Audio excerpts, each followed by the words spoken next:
तो हेलो बच्चों, तो कैसे हो आप सभी लोग। आशा करते हैं आप सब बढ़िया होंगे, मस्त होंगे। तो चलो, जैसा कि आप सभी लोगों ने थंबनेल को देख ही लिया होगा कि आज हम पढ़ने वाले हैं अम्ल, क्षार और लवण, जिसे हम वन शॉट में हम कंप्लीट कर देंगे, है ना। थंबनेल तो देख चुके हैं, अब देखते हैं भैया हम कैसे पढ़ते हैं, है ना। तो टॉपिक वाइज टॉपिक समझते हैं, हमें क्या पढ़ना है, कैसे पढ़ना है, इन सब चीज़ों के बारे में हम पढ़ते हैं, है ना। तो सबसे पहले हम अम्ल के बारे में जानते हैं, है ना। देखो अम्ल क्या होता है। देखो, वो पदार्थ जो जलीय विलयन में H+ आयन देते हैं। यानी कहने का क्या मतलब, अगर हम कोई अम्ल है ना, कोई जैसे हमारे पास HCl है, अगर उसको हम जल में क्या कर रहे हैं, जल में घुल रहे हैं, तो हमें पास वहाँ पे मिलेगा H+ आयन मिलेगा, है ना। तो हमें वहाँ पे H+ आयन देखने को मिलेगा। क्या मिलेगा? H+ आयन देखने को मिलेगा। जैसे देखो, अम्ल और जल में जब हम अम्ल को जब जलीय विलयन में जब घोलेंगे तो हमें क्या मिलेगा? H+ आयन देखने को मिलेगा। और नॉर्मल सा देखेंगे टेस्ट में ये क्या होता है? खट्टा होता है ना।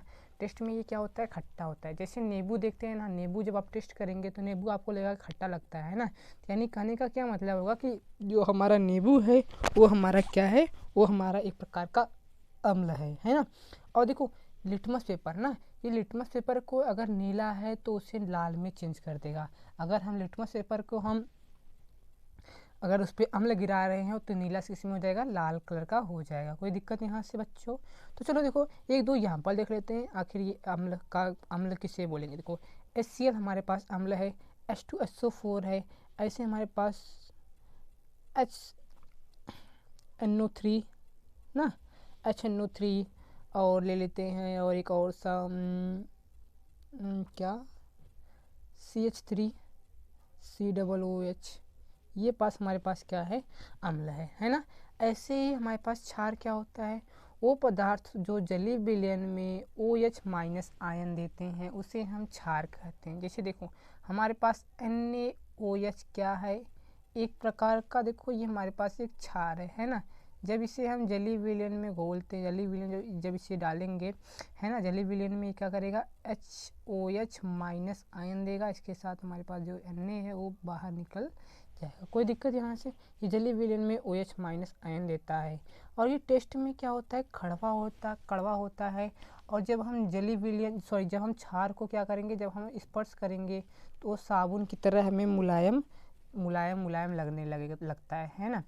अब देखो, ये क्या करता है? ये लिटमस पेपर को लाल से नीले में चेंज कर देता है। जैसे हमारे पास क्या है? सोडियम ऑक्साइड और पोटेशियम हाइड्रोक्साइड ना, सोडियम ऑक्साइड पोटेशियम हाइड्रोक्साइड।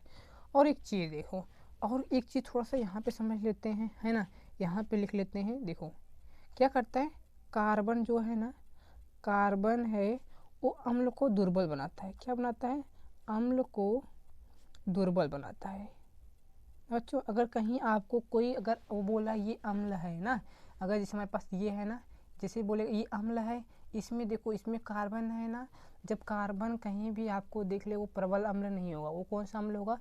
दुर्बल अम्ल होगा, है ना। तो कार्बन क्या करता है? अम्ल को दुर्बल बनाता है ना। तो चलो सिंपल देखो, आर्हीनियस नामक एक वैज्ञानिक थे जिन्होंने अम्ल के बारे में बताया, अम्ल और क्षार के बारे में अपना एक परिभाषा दिया, अपना एक वाक्य दिया।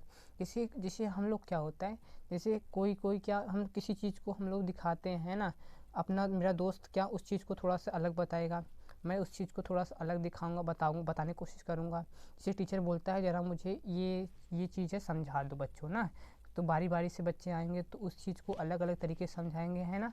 ऐसे ही दो तीन वैज्ञानिक हैं जिन्होंने अम्ल को अलग अलग तरीके से परिभाषित किया है ना। देखो, अम्ल क्या होता है? अम्ल जो जलीय विलयन में H+ आयन देते हैं, जैसे आप सभी ने यहाँ पे देख लिया, जो जलीय विलयन में H+ आयन देते हैं। और क्षार जो जलीय विलयन में OH आयन देते हैं उसे क्या बोलते हैं? क्षार, है ना। तो ये नॉर्मल सा, ये तो सिंपल सा हमारा परिभाषा है ना। ऐसे ही ब्रोनस्टेड और लॉरी ना नामक साइंटिस्ट थे, उन्होंने भी बताया अम्ल जो होता है वो जलीय विलयन में प्रोटॉन देते हैं। प्रोटॉन समझते हो? जैसे परमाणु को तीन भागों, परमाणु क्या होता है? इलेक्ट्रॉन, प्रोटॉन, न्यूट्रॉन, है ना। Electron, proton, neutron. ऐसे ही जो जलीय विलयन में क्या होता है? प्रोटॉन देते हैं, यानी प्लस आयन देते हैं, उसे हम क्या बोलते हैं? अम्ल बोलते हैं। और क्षार क्या होता है? जो जो H+ आयन ग्रहण करते हैं उसे हम क्या बोलते हैं? क्षार बोलते हैं। H+ आयन जो क्या करते हैं? ग्रहण करते हैं, है ना। जैसे एक सिंपल सा देख लो, जैसे हमारे पास है हाइड्रोजन है ना, हाइड्रोजन है और ये Cl हुआ, है ना। जब इन दोनों क्या करेगा, ये जो H+ आयन है ये प्रोटॉन है एक, इसको देगा, है ना। तो क्या बना लेगा, HCl बना लेगा, नहीं बना लेगा, प्रोटॉन दिया, है ना। अब ऐसे ही हमारे पास KOH है ना। अब देखो यहाँ पे माइनस चार्ज है, ये प्लस में है ना। तो क्या करेगा, ये पॉजिटिव वाला इसे अट्रैक्ट कर, यानी पॉजिटिव जो इसका प्रोटॉन है, ये प्रोटॉन एक इसका लेगा, तो क्या बना लेगा, KOH पोटेशियम हाइड्रोक्साइड बना लेगा, है ना। तो ये नॉर्मल सा हो गया इनका परिभाषा। तो चलो एक और देख लेते हैं, लुईस नामक भी साइंटिस्ट थे, उन्होंने भी अपना क्या तर्क दिया है। देखो लुईस ने क्या बोला, अम्ल वे पदार्थ हैं जो अतिरिक्त इलेक्ट्रॉन अतिरिक्त इलेक्ट्रॉन ग्रहण करता है। अतिरिक्त इलेक्ट्रॉन समझते हैं लोन पेयर, जैसे देखो ये नाइट्रोजन का ये जो लोन पेयर है ना, ये ग्रहण करता है ना। तो अब देखो और क्षार क्या होता है, वो पदार्थ जो अतिरिक्त इलेक्ट्रॉन का दान करता है, जो अतिरिक्त इलेक्ट्रॉन देता है। देखो ये क्या कर रहा है, इसको ग्रहण कर रहा है ना। तो ये हमारे पास क्या हो जाएगा, ये अम्ल हो जाएगा, और ये क्या करेगा, इसको दान करेगा, तो हमारे पास क्या हो जाएगा, क्षार हो जाएगा, नॉर्मल सा, है ना। अब देखो आप देखोगे, आप सभी देखते हैं हमारे घरों में कई मतलब अलग अलग चीज़ों में, जैसे हमारे पास सेब में अलग प्रकार के अम्ल पाए जाते हैं, और इमली में अलग प्रकार के अम्ल पाए जाते हैं, और ऐसे ही हमारे पेट में भी अम्ल पाए जाते हैं ना। तो इस प्रकार से किस चीज़ में कौन कौन सा अम्ल पाया जाता है, यहाँ पे मैंने एक टेबल बना दिया है। ये अगर आपके बोर्ड में ऑब्जेक्टिव टाइप क्वेश्चन से पूछ सकता है ना, पूछ सकता है कि भैया इसमें कौन सा अम्ल पाया जाता है, जरा सा बता दो कौन कौन सा। देखो सिरका में एसिटिक अम्ल पाया जाता है, सिरका में एसिटिक अम्ल पाया जाता है। नींबू और संतरा में सिट्रिक अम्ल पाया जाता है। इमली में टार्टरिक अम्ल पाया जाता है। सेब में मैलिक अम्ल पाया जाता है। टमाटर में ऑक्जेलिक अम्ल पाया जाता है। अमाशय में हाइड्रोक्लोरिक अम्ल पाया जाता है। चाय में टैनिक अम्ल पाया जाता है। विटामिन सी में एस्कार्बिक अम्ल पाया जाता है। लाल चीटी में बोले तो फार्मिक अम्ल या मेथनाइक अम्ल या फॉर्मिक अम्ल, ना कोई दिक्कत यहाँ से। आप सभी स्क्रीनशॉट लेने की चिंता मत करें, आपको हमारे टेलीग्राम पे इसका PDF मिल जाएगा, डिस्क्रिप्शन में लिंक है, वहाँ से आप जाकर ज्वाइन कर सकते हैं, है ना। आपको ये टेलीग्राम पे पूरा का पूरा मिल जाएगा, और हमारे व्हाट्सअप जो बना है ना, व्हाट्सअप पे जब बन गया है, नया नया आया है ना, तो उस पर भी आपको मिल जाएगा, आप जाकर मुझे वहाँ पे फॉलो कर सकते हैं, है ना। चलो आगे देखते हैं, है ना। देखो अम्ल का pH मान 7 से कम होता है, चलो pH मान 7 से कम होता है, बस अभी याद कर लो, अभी pH मान जब पढ़ेंगे तो वहाँ से आपको बता देंगे, है ना। तो चलो अगला देखते हैं, है ना। अगला क्या है, देखो अम्ल को 2 प्रकार में बांट सकते हैं ना, अम्ल को 2 भागों में बांटा गया है, कौन कौन सा, पहला है शक्ति के आधार पर, दूसरा है अम्ल की मात्रा के आधार पर। शक्ति के आधार पर देखो अम्ल को प्रबल अम्ल और दुर्बल अम्ल 2 भागों में बांटा गया है। प्रबल अम्ल क्या होता है, प्रबल अम्ल जल में घुलकर H+ आयन बहुत तेज़ी से और ज़्यादा देते हैं, यानी जब हमारा अगर प्रबल अम्ल अगर जल में घुलेगा तो जल्दी से क्या करेगा, H+ आयन देगा और बहुत सारा देगा, है ना। जैसे हमारे पास क्या है, HCl है, H2SO4 है, HNO3 है, यानी कि हाइड्रोक्लोरिक अम्ल, सल्फ्यूरिक अम्ल, नाइट्रिक अम्ल, है ना।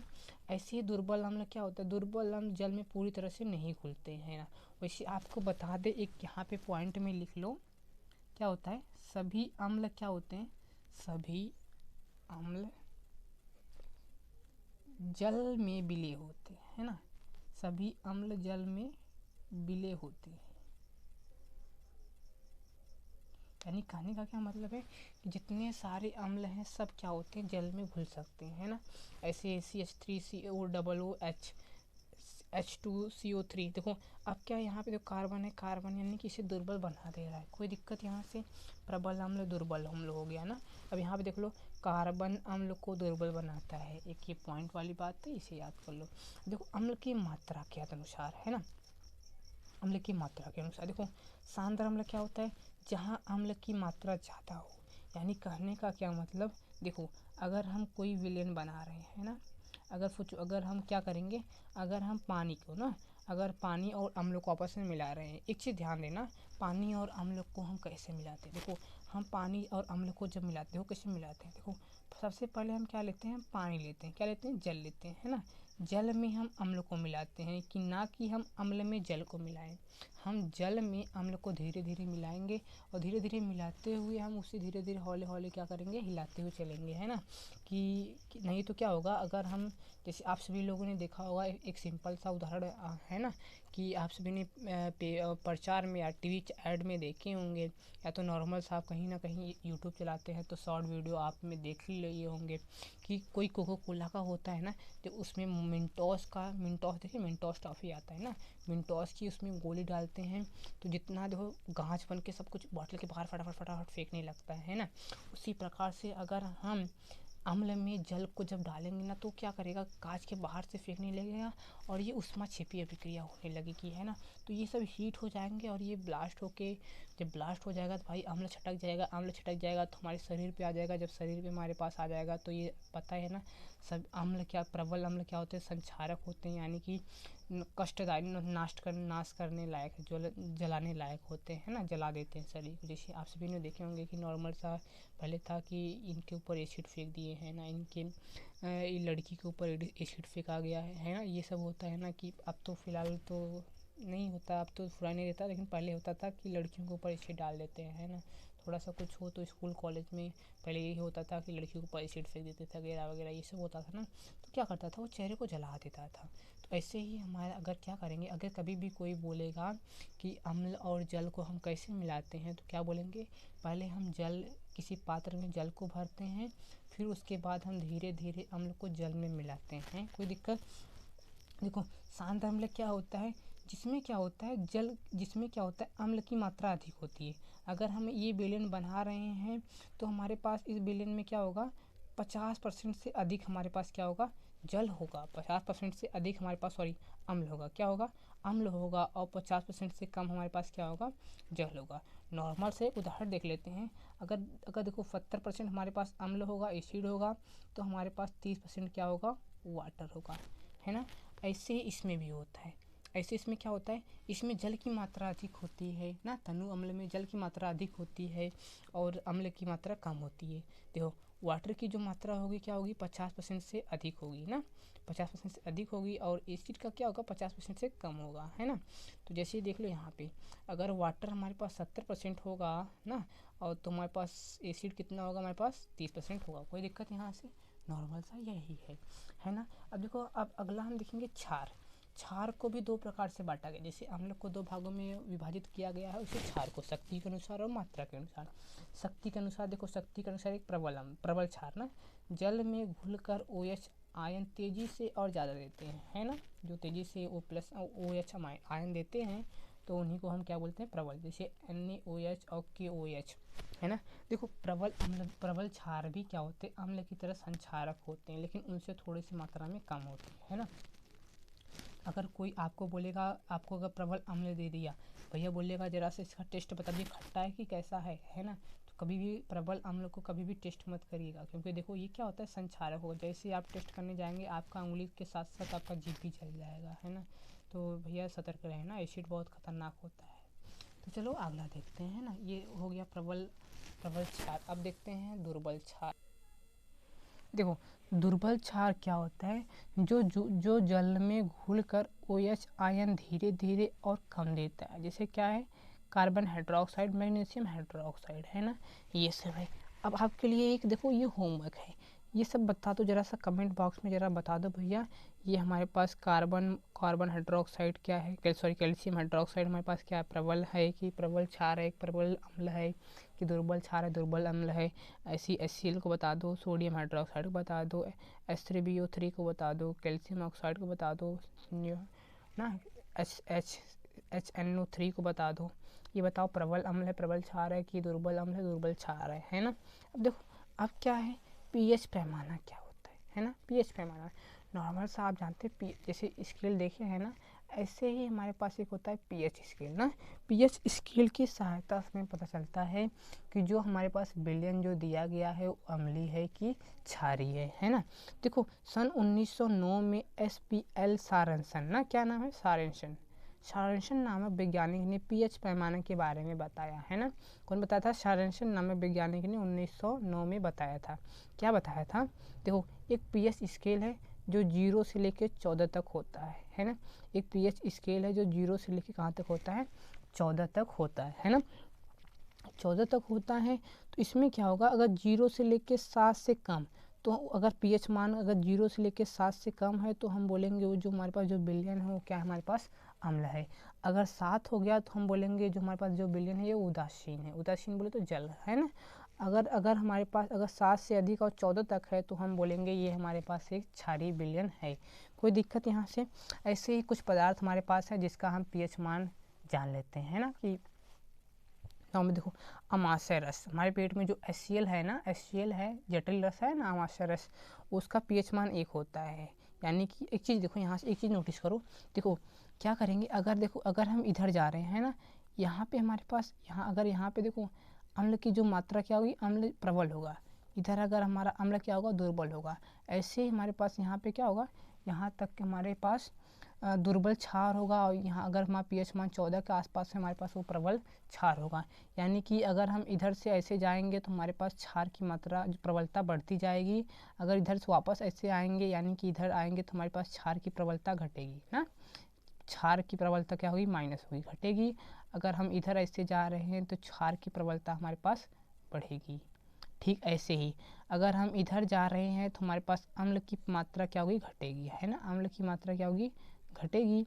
अगर हम इधर ऐसे जा रहे हैं यानी कि 6, 5, 4, 3, 2 तो हमारे पास अम्ल की मात्रा क्या होगी, बढ़ेगी, प्रबलता अम्ल की बढ़ेगी, है ना। तो चलो देखो, अमाशय रस जो हमारे पास हमारे जो पेट में HCl है ना, उसका pH मान होता है 7। जो हमारे पास पसीना हो, जो हमसे हमारे शरीर से पसीना होता है उसका pH मान होता है 4.5, वो हमारे पास अम्लीय पसीना होता है ना। संतरा का pH मान क्या होता है, 2.5। सिरका का 3 होता है। अम्लीय वर्षा, अम्लीय वर्षा आप सभी जानते हैं, है ना, कि जैसे सब लोग बोलते हैं घर वाले कि पहले बारिश में बच्चे बाहर मत निकलो नहीं तो फोड़िया फुंसी ये सब हो जाएंगे, है ना। तो पहली बारिश में क्या होता है, जो हमारे वायुमंडल में क्या होता है, SO2 ना, SO2, NO2 और CO, कार्बन मोनोऑक्साइड, ये सब वायुमंडल में होती हैं। तो जब बारिश होता है ये वायुमंडल में, और जो वायुमंडल से जो बादल जो जल जो गिरेंगे ना, जल के साथ ये मिलकर भी उसे अम्लीय बना देती हैं, है ना। जल के साथ ये सब मिलकर उसे अम्लीय बना देती हैं, तो उसी को बोलते हैं अम्लीय वर्षा। ऐसे ही पेशाब, जो यूरिन होता है, जो पेशाब हम नॉर्मल करते हैं ना, उसका pH मान 6 होता है। दूध का pH मान 6.5, जल का pH मान 7 होता है, उदासीन। रक्त, जो हमारे शरीर में ब्लड बहता है उसका pH मान 7.4 होता है। जो हमारे आँखों से आंसू निकलती है उसका pH मान 7.3 होता है। और चूना जल, जो चूना आप सभी ने देखा ना, चूना जैसे घर को पहले सब लोग पेंट अपने दीवार को पेंट करने के लिए चूना, एक बोरी चूना लाते थे, उसे पानी में डालते थे, है ना, तो उसी को बोलते हैं चूना जल। और सोडियम हाइड्रोक्साइड का pH मान क्या होता है, 14। कोई दिक्कत यहाँ से, चलो आगे देखते हैं हम। देखो अब क्या होता है सूचक, आप सभी लोगों ने सूचक यानी इंडिकेटर, आप सभी लोगों ने बाइक में देखा है ना इंडिकेटर। इंडिकेटर क्या होता है, दिशा बताने के लिए होता है ना, कि मुझे इस तरफ मुड़ना इस तरफ मुड़ना है। ऐसे ही यहाँ पे होता है, अम्ल क्षार में भी होता है सूचक। अम्ल क्षार में ये क्या होता है, सूचक का यूज क्यों होता है, देखो सूचक क्या करता है, बताता है कि ये विलयन हमारे पास अम्ल है, ये विलयन हमारे पास क्षारीय है ना। ये सब देखो यहाँ जो किसी पदार्थ की अम्लता, क्षारीयता, उदासीनता को बता दे उसे क्या बोलते हैं, सूचक, है ना। सूचक को 3 प्रकार होते हैं ना, सूचक 3 प्रकार के होते हैं। कौन सा, प्रकृत सूचक, संश्लेषित सूचक और गंधीय सूचक। देखो प्रकृत सूचक क्या होता है, जो प्रकृति से लाई गई हो ना, प्रकृति की जो देन है ना। जैसे क्या, हल्दी की सहायता से हम जान सकते हैं कि जो हमारे पास जो विलयन है हमारे पास जो विलयन है अम्लीय है, क्षारीय है कि उदासीन है ना। ऐसे ही लिटमस पेपर से हम जान सकते हैं कि जो विलयन हमारे पास है वो अम्लीय है, क्षारीय है। ये सब देखो ये प्रकृति से पाई गई, इसमें मानव ने कुछ नहीं बनाया। क्या हल्दी हम लोगों ने बनाया, नहीं ना। लिटमस पेपर जो होता है वो हम लोगों ने बनाया, बट वो कहाँ से लाया गया है, वो पेड़ पौधे से ही लाया गया है। ऐसे संश्लेषित सूचक यानी मानव निर्मित सूचक, है ना। मानव ने बनाया क्या, मेथिल ऑरेंज और फिनोप्थलीन, क्या बनाया, फिनोप्थलीन ना, फिनोप्थलीन, है ना। अब ऐसे गंधी यानी गंध से हम पता यानी कि इसके गंध यानी जब इसमें हम प्याज में जब अम्ल या क्षार डालेंगे तो उसके हम गंध के हिसाब से बता देंगे जो हमारे पास विलेन है क्या है, अम्लीय है कि क्षारीय है ना। तो चलो देखो प्रकृति सूचक में पहला है हल्दी। हल्दी को देखो, अगर हल्दी में हम क्या अम्ल को डालते हैं, है ना। अगर अम्लीय विलेन अगर डाल रहे हैं तो उसमें क्या होगा, हल्दी में जैसे पीला है, पीला का पीला ही रहेगा, यहाँ पे कोई चेंजेस नहीं होगा। अगर वहीं हम क्षार डालते हैं, क्या डालते हैं, क्षार डालते हैं, तो ये क्या हो जाएगा, किस कलर में चेंज हो जाएगा, लाल से किस में हो जाएगा, लाल से लाल या भूरा हो जाएगा, पीला से किस में हो जाएगा, लाल या भूरा में हो जाएगा। ऐसे ही लिटमस पेपर को अगर हम अम्ल में डालते हैं तो ये नीले से लाल हो जाएगा, और अगर क्षार उस पर डालते हैं तो लाल से नीला हो जाएगा, और उदासीन रहेगा तो जस का तस, कोई कलर में उसके चेंजेस नहीं होगा। ऐसे ही संश्लेषित सूचक में आएंगे हम जो मानव निर्मित बनाया है क्या, मेथिल ऑरेंज। मेथिल ऑरेंज क्या करता है, अगर कोई उदासीन है ना, कोई उदासीन विलेन है तो उसका क्या हो जाएगा, कलर में चेंज, किस में कलर में चेंज हो जाएगा, नारंगी में बदल जाएगा। अगर अम्ली है तो जब अम्ली विलेन गिरेगा उस पर तो किस में हो जाएगा, गुलाबी में चेंज हो जाएगा। अगर क्षारीय विलेन गिरेगा तो किस में हो जाएगा, पीला में हो जाएगा। कोई दिक्कत यहाँ से नहीं ना। तो ऐसे फिनोल्फ्थलीन होता है। फिनोल अगर उदासीन या अम्लीय विलेन, उसमें कोई उसके रंग में कोई चेंजेस नहीं होगा। ऐसे ही क्षारीय विलेन जब उस पर गिराएंगे तो गुलाबी में चेंज हो जाएगा। अब चलो गंधी सूचक। गंधी सूचक में हमारे पास क्या है, प्याज है ना। प्याज पे जब हम अम्ल गिराएंगे तो उसकी खुशबू में कोई चेंजेस नहीं होगा, बट क्या और तेज़ी से महकने लगेगा, है ना। और जब क्षार पे गिराएंगे तो ऑटोमेटिक प्याज का सुगंध गायब हो जाएगा। जब किसी प्याज पे जब हम क्षारीय विलेन गिराएंगे तो उसका प्याज जब उसका गायब हो जाएगा तो हम बोलेंगे हाँ ये क्षारीय है, समझो। अगर कोई विलेन है हमें पता नहीं अम्लीय है क्षारीय है, अगर हम प्याज पे गिरा रहे हैं तो और उसके बाद जब स्मेल उसका जब उसका स्मेल लेंगे अपने अंदर तो देखेंगे उसका तो कोई स्मेल ही नहीं आ रहा है, तो बोलेंगे हाँ ये तो हमारा विलेन जो है क्या है, क्षारीय विलेन है। इसी प्रकार से लौंग का तेल, लौंग के तेल में अगर हम अम्लीय विलेन गिराएंगे तो उसका जिससे जैसे ही अम्ल का लौंग का तेल जैसे महकता है ठीक उसी प्रकार से महकेगा, तो उसमें कोई चेंजेस नहीं होगा, है ना। अगर हमारे पास उसके पे हम क्या गिरा रहे हैं, क्षारीय विलेन गिरा रहे हैं ना, जब क्षारीय विलेन गिराएंगे क्या करेगा, उसका भी सुगंध गायब हो जाएगा। क्या गायब हो जाएगा, उसका सुगंध गायब हो जाता है, गायब हो जाता है। जब हम क्षारीय विलेन पे गिराएंगे तो उसका सुगंध क्या, जिसका तस तुरंत गायब हो जाएगा। चलिए क्वेश्चन का जवाब दो, किसी भी उदासीन विलेन का पीएच मान कितना होता है, कमेंट में फटाफट लिखो, है ना। अब देखोगे हमारे जीवन में पीएच का महत्व क्या होता है। देखो ये तो फिलहाल लिखा नहीं गया है, बट हाँ इसको आपको लिखा हुआ मिल जाएगा। कहाँ पे मिल जाएगा, आपको टेलीग्राम पे कल तक जब वीडियो हमारा आ जाएगा उसके 1-2 घंटे बाद आपको टेलीग्राम पे ये मिल जाएगा, है ना। देखो ये तो मिल्क ऑफ मैग्नीशिया क्या होता है ना, मिल्क ऑफ मैग्नीशिया। नॉर्मल से आप लोगों ने प्रचार तो देखा होगा भैया, ना टीवी में ऐड देखा होगा किस प्रकार से। देखो जैसे क्या होता है, शादी ब्याह का फंक्शन चल रहा है और अंकल समोसा खा रहे हैं, अचानक से उनके पेट में एसिडिटी होने लगता है, तो क्या बोलते हैं, एसिडिटी होने लगता है तो कहते हैं फटाक से इनो लो, 6 सेकंड में तुरंत राहत मिल जाएगा, है ना। तो इनो क्या होता है, यही इनो है, क्या है, इनो है। इनो क्या करता है, हमारे पेट में अम्लता को कम करता है। अम्ल क्षार अभिक्रिया करके क्या करता है, अम्ल का थोड़ा सा क्या कम कर देता है ना। देखो मिल्क ऑफ मैग्नीशिया के बारे में समझते हैं, है ना। मिल्क ऑफ मैग्नीशिया जैसे देखो, अगर हमारे पेट में अम्लता का मात्रा ज़्यादा हो जाता है तो हम मिग्लामेक्सिया यानी कि एसिडिटिक ना के रूप में यूज करके हम अम्लता की मात्रा को घटाते हैं, है ना।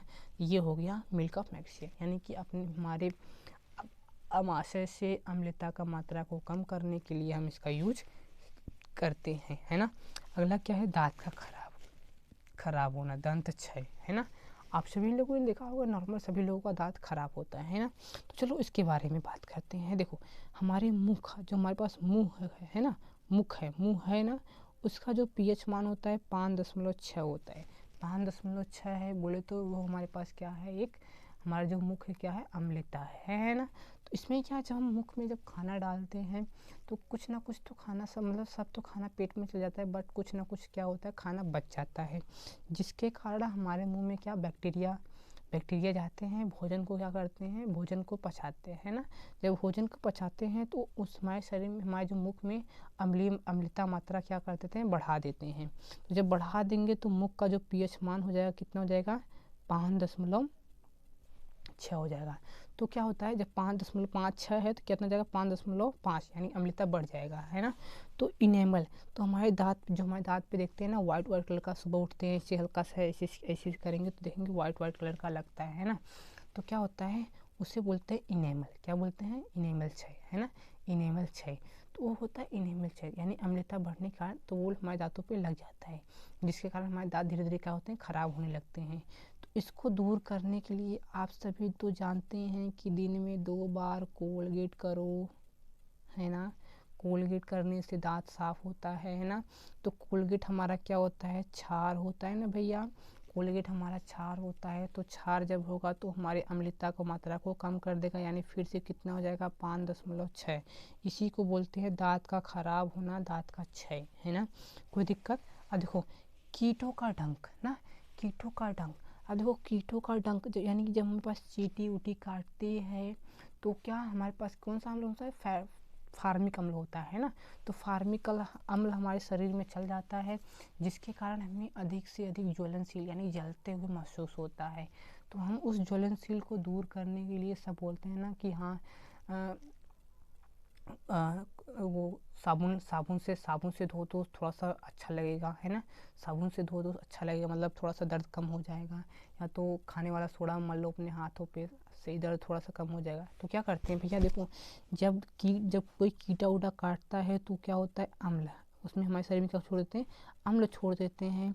उसके बाद हम जब साबुन से उसको जब साफ कर देते हैं, क्षार, तो ये क्या कर देता है, अम्लता की मात्रा को कम कर, यानी क्या कर देता है, उदासीन कर देता है। क्या कर देता है, उदासीन। तो हमारा जो हाथों का दर्द हो जाता है क्या हो जाता है, गायब हो जाता है ना। नॉर्मल सा ये पीएच मान का थोड़ा सा समझ लो, है ना। अगला क्या है, अम्लीय वर्षा। अम्लीय वर्षा देखो क्या होता है, वह बारिश जिसमें जल का पीएच मान 5.6 से कम हो तो उसे अम्लीय वर्षा कहते हैं, है ना। ये बारिश वातावरण में SO2, NO2, CO आदि गैस के कारण होता है, यानी इन सब गैसों में मिल जाता है, तो इसी कारण से क्या होता है, अम्लीय वर्षा होती है ना। अम्लीय वर्षा का पीएच मान 5.6 से भी कम होता है, यानी वो अम्लीय है ना। कोई दिक्कत यहाँ से। चलो इसका हम थोड़ा सा देखते हैं, इसका नुकसान क्या होता है हमारे जीवन में, है ना, है ना। तो देखो अम्लीय वर्षा से नुकसान क्या क्या होता है। देखो फसल की क्षति होती है, यानी समझते हैं ना, फसल की क्षति। जब अम्लीय वर्षा होगी भैया तो फसलों पे हमारे पास इफेक्ट होगा कि नहीं होगा, फसलों पे इफेक्ट होगा नहीं होगा। भैया बताओ, अम्ल हमारी त्वचा पे गिरता है, त्वचा को नष्ट कर देता है। बताओ अम्लीय वर्षा होगी तो फसल को नष्ट करेगा कि नहीं करेगा, करेगा भैया। जलीय जीवों के लिए भी प्राणघाती होता है। जब बताओ, जब जल में घुल जाएगा ये सब, जो अम्लीय वर्षा होती है, अम्ल की मात्रा बढ़ जाएगी तो जलों को, जो जल में जो जीव रहते हैं उनको भी नुकसान होगा।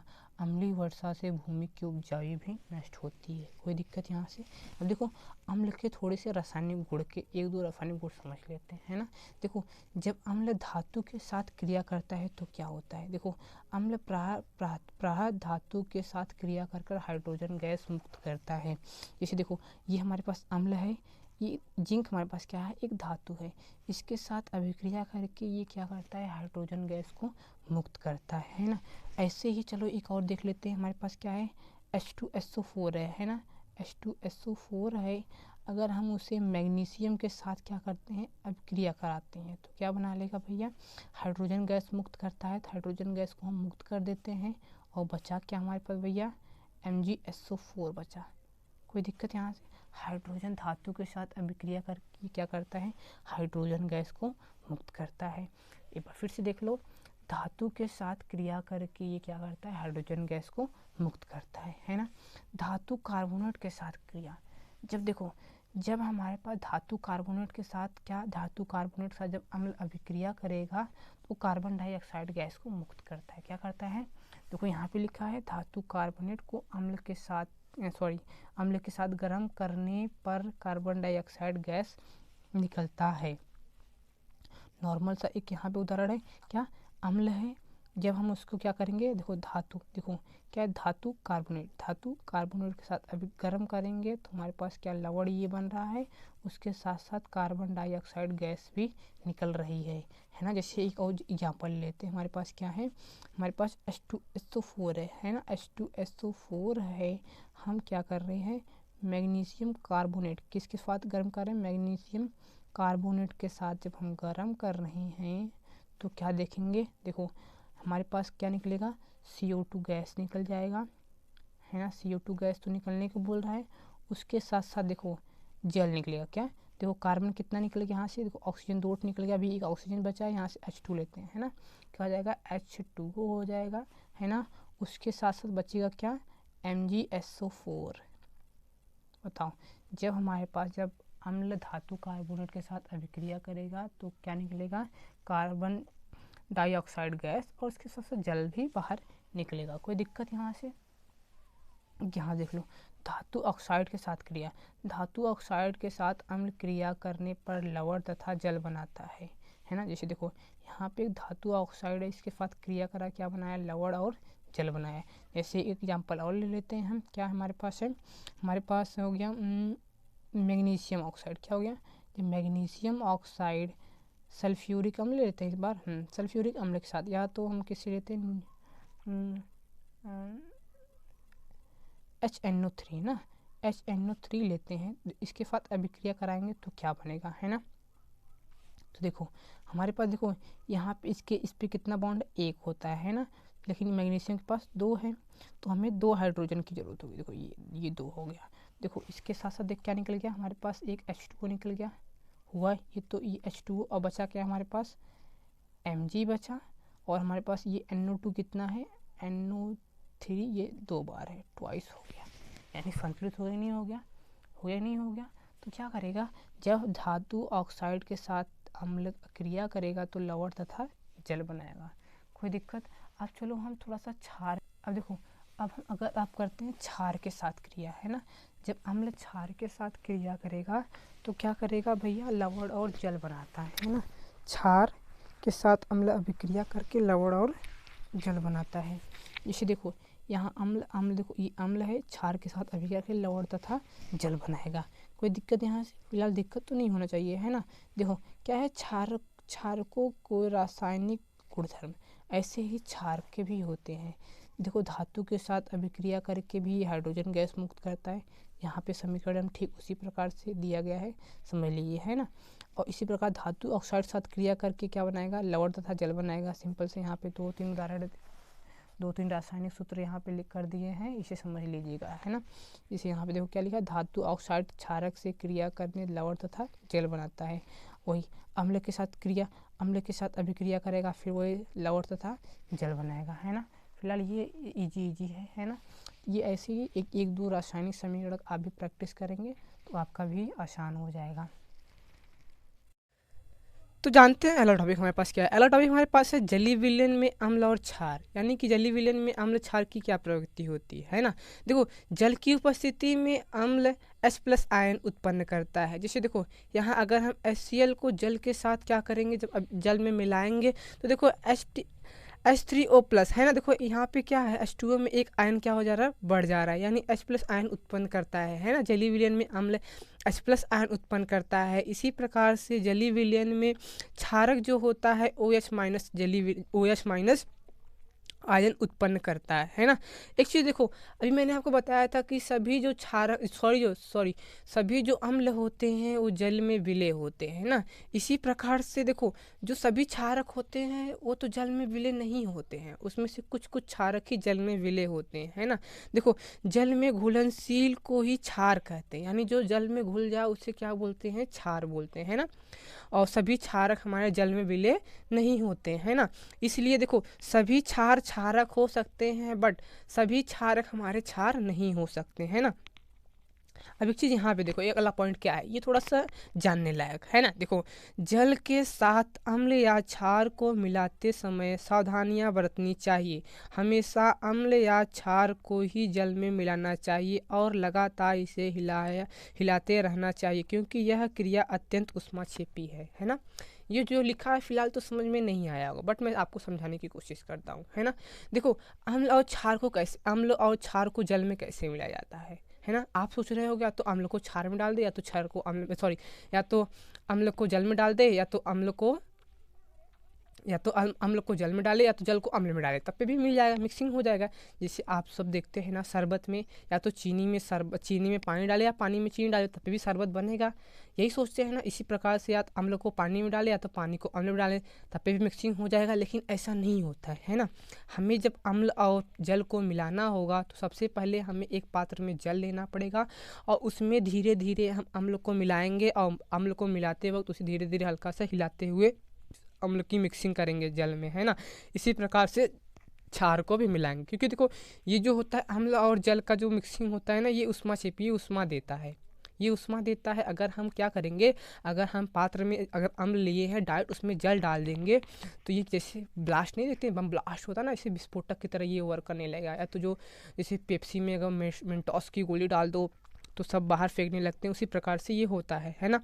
और देखो, यहाँ पे ये शॉर्ट ट्रिक है, जितने हमने अभिक्रियाएं कराई हैं वो देखो शॉर्ट ट्रिक यहाँ पे मैंने लिख दिया है। देखो, अम्ल की अभिक्रियाएं, धातु के साथ करेंगे तो लवण प्लस H2O बनाएगा, धातु ऑक्साइड के साथ करेंगे तो लवण प्लस जल बनाएगा, धातु कार्बोनेट के साथ करेंगे लवण जल और कार्बन डाइऑक्साइड गैस बनाएगा, क्षारक के साथ करेंगे तो लवण और जल बनाएगा, धातु बाइकार्बोनेट के साथ करेंगे तो लवण कार्बन डाइऑक्साइड और जल बनाएगा, है ना। इसी प्रकार से क्षार के भी हमने लिख दिए हैं शॉर्ट ट्रिक। अगर धातु के साथ करेगा लवण H2O निकालेगा, और अधात्विक ऑक्साइड के साथ करेगा तो लवण और अधात्विक, है ना, धात्विक नहीं, जो धातु नहीं है ना, लवण और जल बनाएगा। धातु कार्बोनेट के साथ करेगा तो कोई अभिक्रिया नहीं होगी, धातु का बाइकार्बोनेट के साथ करेगा तो भी कोई अभिक्रिया नहीं होगी, है ना। और इसके साथ अम्ल के साथ करेगा तो लवण और जल बनाएगा। फिलहाल आपको इतना समझ में आ गया होगा। चलो अगला पॉइंट पढ़ते हैं हम लोग। ये अब देखो, जो ये चीज़ है ये बहुत ही मेन है ना। इससे न्यूमेरिकल पूछ सकता है ना। देखो, हाइड्रोजन आयन की सांद्रता तथा पीएच मान में संबंध क्या क्या है। देखो क्या है, पीएच इक्वल टू क्या है, minus log H plus ion होता है ना। आप सबको मैं कुछ लॉग की प्रॉपर्टी यहाँ पे लिख दे रहा हूँ, लॉग की प्रॉपर्टी आप सब याद कर लीजिएगा। है देखो, लॉग की प्रॉपर्टी यहाँ पे देखो मेन क्या है। देखो, अगर आपको कहीं लॉग A/B दिया गया है, तो देखो सिंपल सा क्या है, लॉग A/B, इस फार्मूले को हम लिख सकते हैं log A plus log B। और इसी प्रकार से अगर ये डिवाइड में लॉग वाला है तो जैसे लॉग A/B है तो इसको हम लिख सकते हैं log A minus log B, है ना। अगर इसी प्रकार का पावर में है तो क्या लिखेंगे हम भैया, लॉग A की पावर B, है ना। तो B हमारा इसके ठीक सामने आ जाएगा। अब जो पावर होता है ठीक उसके सामने आ जाता है, यानी B लॉग A, है ना। अब देखो, इसके भैया जो लॉग है ना, जो ये A है ना, इसके बेस पे भी कुछ होता है ना। जैसे देखो क्या है, अगर हम मान देखो लॉग A है ना, इसका बेस कुछ भी होगा, यानी 2 हो सकता है, 3 हो सकता है, कुछ भी दो दिया रहेगा, है ना। लेकिन आप में क्या दिया रहेगा, आपके जो इस एग्ज़ाम में जो मुख्य है उसमें दिया, जो उसका बेस दिया रहता है, क्या जानते हो क्या रहता है, लॉग, जैसे लॉग A बेस ऑफ 10 ऐसे दिया रहेगा, है ना। यानी कि जो यहाँ पे देख रहे हैं ना, यहाँ पे माइनस लॉग, जो इसका बेस है कितना है, 10 दिया रहेगा आपको, ये मुख्य है ना। अगर देखो, अगर लॉग हमारे पास लॉग क्या है, log A base of A है, अगर बेस और ये दोनों जो बेस और ये दोनों का सेम है तो उसका मान कितना आएगा, 1 आएगा। कोई दिक्कत यहाँ से आपको दिक्कत तो नहीं होना चाहिए, है ना। अब इतना समझ में आ गया। अब चलो यहाँ पे देख लो, देखो क्या है, pH equal to minus log. अब देखो, जो ये लॉग बताओ यहाँ पे 1 लिख सकते हैं, है ना। तो बताओ, जो पावर होता है ठीक सामने आता है नहीं आता है ना। तो इसको हम ठीक इस प्रकार से लिख सकते हैं, यानी pH equal to log H plus ion के ऊपर -1, है ना। जब किसी का पावर माइनस में होता है, उसको प्लस बनाने के लिए जो ये होता है ना, ये वाला ऊपर ये वाला नीचे, यानी पीएच इक्वल टू लॉग 1/H+आयन। कोई दिक्कत यहाँ से? और एक प्रॉपर्टी और लॉग का है, लॉग का प्रॉपर्टी देखो, ये जैसे लॉग है, log a base of b equal to क्या है, सी, है ना। अगर ये दिया गया हमारे पास log b base of a equal to c दिया गया है, इसको हम लिख सकते हैं क्या, लॉग जब हटाएंगे तो जो ये बेस है ना, इसका बेस हो जाएगा और ये सी वो किस में जाएगा, पावर में, यानी बी इक्वल टू क्या हो जाएगा, ए की पावर सी, क्या हो जाएगा, बी इक्वल टू ए की पावर सी। यानी जो लॉग है, लॉग हट जाएगा और बी लिख दो, और जो ये बेस है तो ये सी का बेस हो जाएगा और इसका ये पावर हो जाएगा। देखो इसी प्रकार से अगर लॉग को हम हटाएंगे तो यहाँ पे आपको बताया था, यहाँ पे बेस कितना है, यहाँ पे बेस 10 होता है, तो 10 के पावर क्या हो जाएगा, 10 के पावर ये हो जाएगा पी एच। कोई दिक्कत यहाँ से, पी एच यहाँ पे क्या है, 1/H+आयन। एक संबंध ये हो गया। और इसी प्रकार से हम क्या करेंगे, दोनों के पावर माइनस, अगर माइनस से गुणा कर देंगे यानी माइनस क्या हो जाएगा, ये पी एच हो जाएगा, और ये पावर ये वाला ऊपर चले जाएगा, यानी क्या जाएगा, H+आयन हो जाएगा। एक संबंध ये हो गया है ना, डायरेक्ट हम वहाँ से कर सकते हैं। कोई दिक्कत यहाँ से? अब देखो एक संबंध और क्या है, एक हाइड्रोजन, देखो ये हाइड्रोजन आयन की सांद्रता है, एक हाइड्रोजन ऑक्साइड की सांद्रता है, यानी देखो H+ हो गया ये हाइड्रोजन आयन की सांद्रता, और ये OH- ये हाइड्रोजन ऑक्साइड की सांद्रता है ना, आयन की सांद्रता कितना होता है, 10 की पावर -14 होता है। ये एक चीज़ याद रखना है, ये क्यों मेन है, कभी कभी क्वेश्चन में आपको हाइड्रोजन आयन की सांद्रता ना देकर हाइड्रोजन ऑक्साइड की सांद्रता देगा तो बोलेगा हमें पीएच मान बता दो, है ना। वैसे आपको पता होगा जो पीएच मान होता है, पीएच मान होता है 0 से लेकर कहाँ तक होता है, 14 तक होता है ना।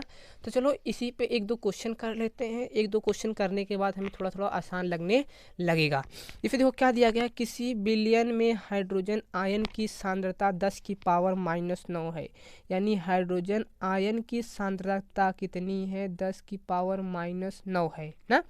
बिलियन का पीएच मान बताओ, क्या बताना है, पीएच मान बताना है। इसके साथ साथ बिलियन अम्लीय है कि क्षारीय है। एक बात बताओ, अगर हमारे पास ये है ना, यहाँ पे हमारे पास 7 हो गया, यहाँ पे 0 हो गया, और यहाँ पे क्या हो गया, 14 हो गया, तो यहाँ तक के बिलियन क्या होता है, अम्लीय होता है, यहाँ तक के बिलियन हमारे पास क्षारीय यानी बेसी होता है, और ये उदासीन होता है 7 पे, है ना। इतना तो आपको पता है, हमें ये बताना है इसका पीएच मान क्या होगा, है ना। देखो हमने ये वाला फार्मूला यानी पीएच इक्वल टू क्या पढ़ा है, पीएच इक्वल टू -log, है ना, -log H+आयन, है ना, ये पढ़ा है। अब देखो पीएच H+आयन का दिया गया है ना, कितना दिया गया है बताओ तो जरा से। यहाँ देखो ये माइनस है, ये लॉग हुआ, बेस आपको पता है इसका 10 है, कितना दिया गया, 10 की पावर -9, है ना। अभी पावर, आपको जो पावर होता है ये ठीक इसके सामने आ जाता है ना। तो यानी क्या हो जाएगा, पीएच इक्वल टू, देखो -9 है तो माइनस यहाँ पे माइनस प्लस जाएगा, यानी 9 log, ये क्या हो जाएगा 10, है ना। अब बता दो ये यहाँ पे बेस कितना है, 10। अभी आपको बताए अगर बेस ए है तो उसका मान कितना, देखो log a base of a equal to कितना, अगर दोनों क्या है, बेस और ये दोनों सेम होगा तो इसका मान 1 आ जाएगा। बताओ यहाँ पे बेस कितना है, 10 है, तो इन दोनों का मान कितना जाएगा, 1 आ जाएगा। यानी पीएच का मान, ये देखो यहाँ पे 1 हो गया, 9 1 का 9, पीएच का मान क्या गया भैया, 9 आ गया। इसलिए हमारे पास ये क्या है, हमारे एक क्षारीय बिलियन है। अब ऐसे नहीं याद हो रहा है, ऐसे कर लिए तो, और एक अगला ट्रिक देखो कैसे करेंगे हम। देखो एक इससे करते हैं ना, ये वाले संबंध से। देखो क्या हमारे पास 10 की पावर -pH इक्वल टू क्या है, H+आयन है ना, H+आयन है। H+आयन की मान कितना, 10 की पावर -9 दिया गया है, 10 की पावर -9 दिया गया है ना, 10 की पावर -9। देखो ये दोनों, देखो बेस दोनों का सेम है तो पावर भी दोनों का सेम हो, पावर भी आपस में बराबर होना चाहिए। जब बेस सेम है तो पावर भी आपस में बराबर होना चाहिए, यानी -pH इक्वल टू -9। यहाँ पे देखो बराबर दिया गया, यानी कि ये दोनों बराबर है तो ये भी दोनों आपस में बराबर होंगे। माइनस से माइनस कट गया, पीएच का मान कितना आ गया, -9 आ गया, है ना। पीएच का मान यहाँ से भी आ गया। चलो एक ट्रिक देख लेते हैं। एक ट्रिक क्या देखेंगे, बस ये ध्यान देना, जो H+ है ना उसका घात कितना है। अगर देखो घात कितना है, जितना घात होगा, अगर माइनस, देखो माइनस में है, जितना घात होगा उतना इसका पीएच मान होगा, है ना। देखो यहाँ पे कितना घात है, -9 है, तो माइनस को हटा दो क्योंकि पीएच मान जो होता है माइनस में नहीं होता है, इसलिए पीएच मान कितना हो जाएगा, डायरेक्ट हम कर देंगे पीएच मान कितना हो गया, 9 हो गया। अगर देखो अगर H प्लस आयन का मान कितना है, 10 की पावर -14 दिया गया है, तो यहाँ से हम डायरेक्टली देखते हैं कि जो H प्लस का पावर कितना है, 14 है, तो यानी हमारा पीएच का मान कितना हो जाएगा, -14 है, तो माइनस से माइनस वाला कट जाएगा, यानी हमारा पीएच मान कितना आ जाएगा, 14 आ जाएगा, है ना। अगर हमारे पास दिया गया है H प्लस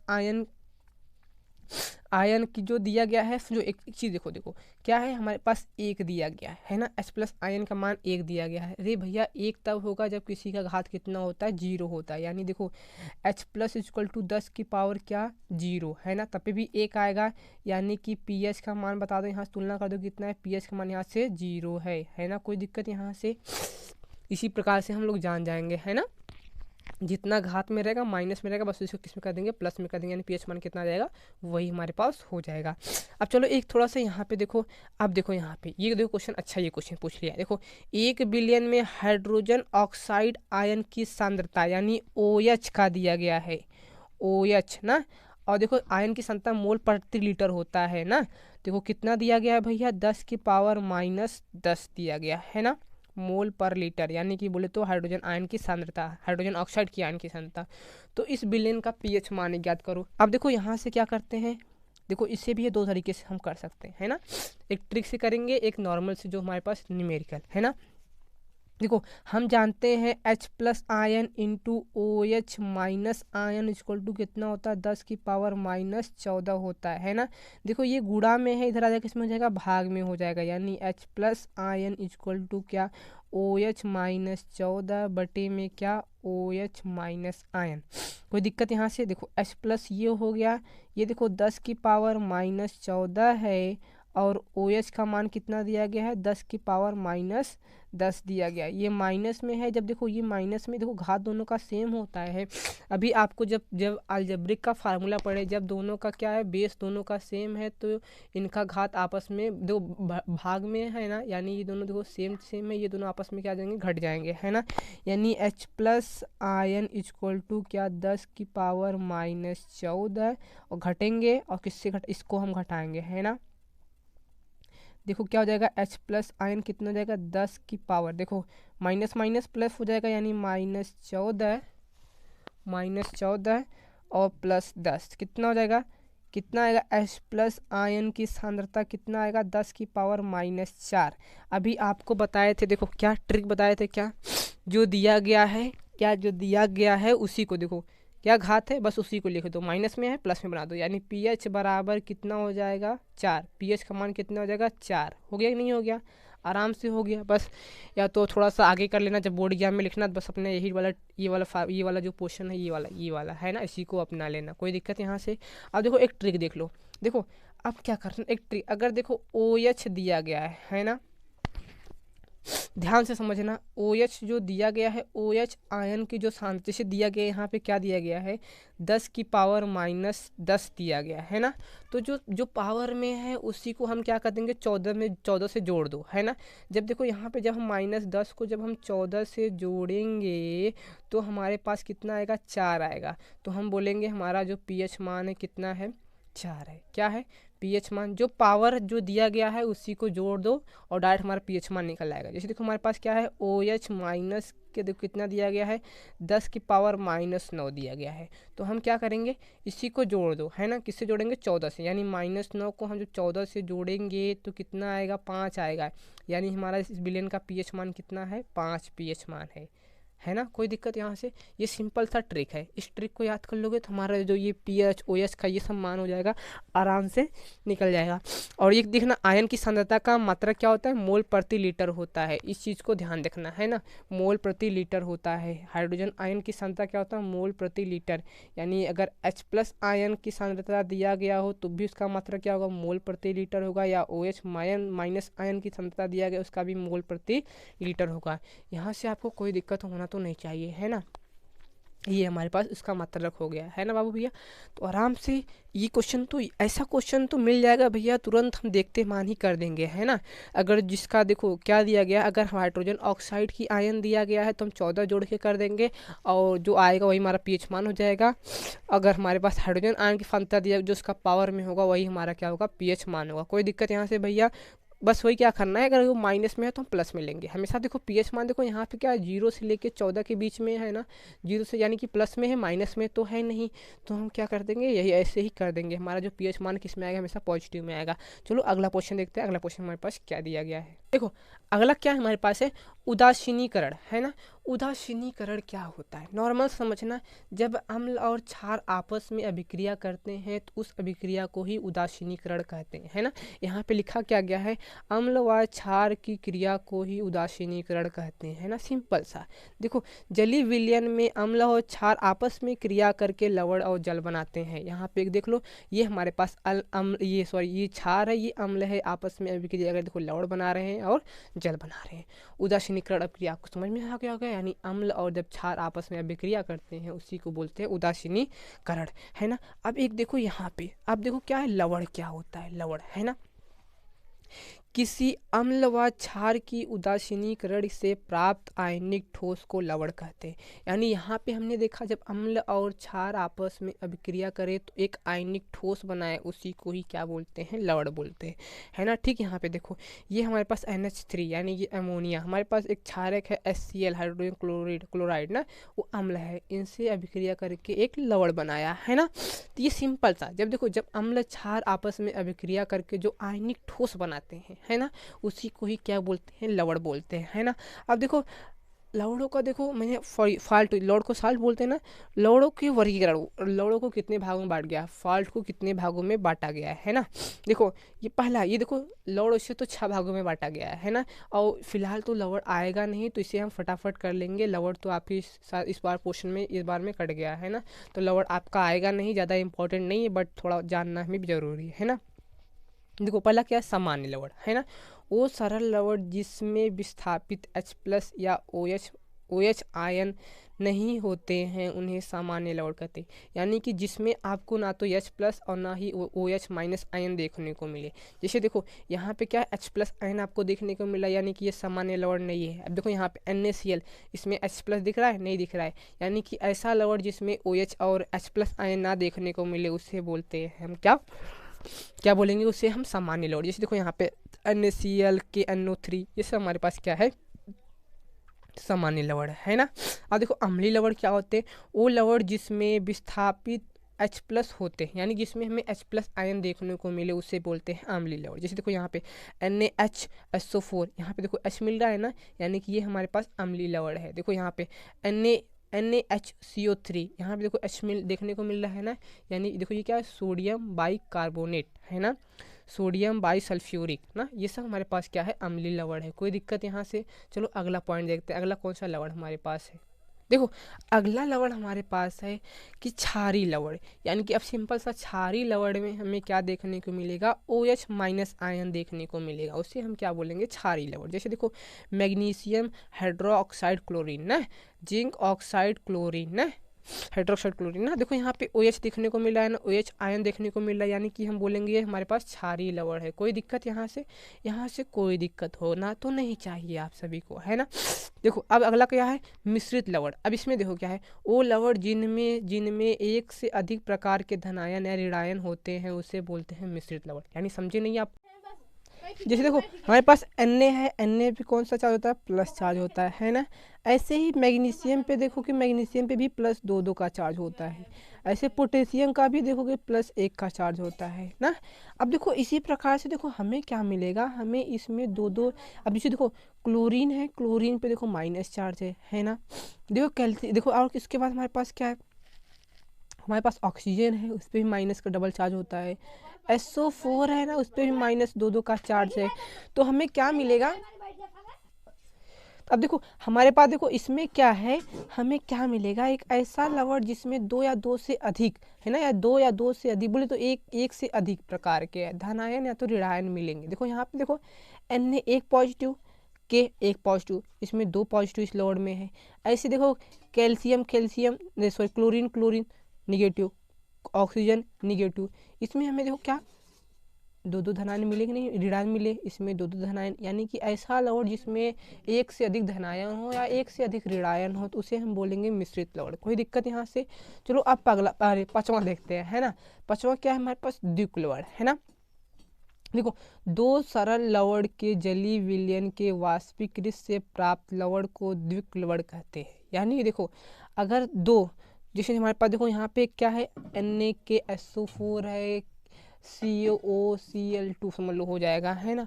तो यहाँ पे हम देखेंगे तो ऐसे ही 2 लवड़ को जलीय विलयन से वाष्पीकृत करके जो बनाया गया लवड़ होता है उससे हम बोलते हैं द्विक लवड़। जैसे फिटकरी और मोहर, है ना। फिटकरी क्या, K2SO4 L2SO4 का होल थ्राइस × 24H2O, है ना।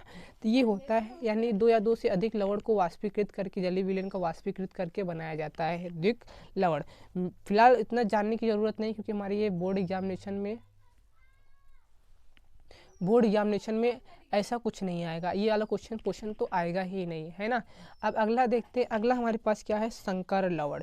संकर लवड़ क्या होता है? वो लवड़ जिसमें आयन अथवा उदासीन अणु किसी धनात्मक धनायन के साथ उपसंयोजी बंध बनाते हैं ना। उपसंयोजी बंध यानी देखो इसमें हमें आयन, धनायन, ऋणायन ये सब हमें देखने को मिलेगा, है ना। जैसे हमारे पास क्या है के, देखो यहाँ पे के, ये क्या है हमारे पास, एक हमारे पास ये धनायन है, ये देखो ये धनायन है, ये देखो उपसंयोजी बंध इसके साथ बना रहा है ना। ये फिलहाल तो मेन नहीं है, बट ये 1-2 एग्जाम्पल जानना जरूरी है ना, क्योंकि ये क्वेश्चन पूछ भी सकता है, नहीं पूछ सकता है। चलो ये फिलहाल तो हो गया लवड़ से। लवड़ तो इम्पोर्टेंट नहीं है, बट पढ़ लिए तो अच्छा है, पढ़ना भी चाहिए, है ना। चलो अगला क्वेश्चन देखते हैं, अगला क्या हमारे पास। अब देखो अब क्या है, हम कुछ ऐसे साधारण नमक के बारे में जानेंगे, है ना।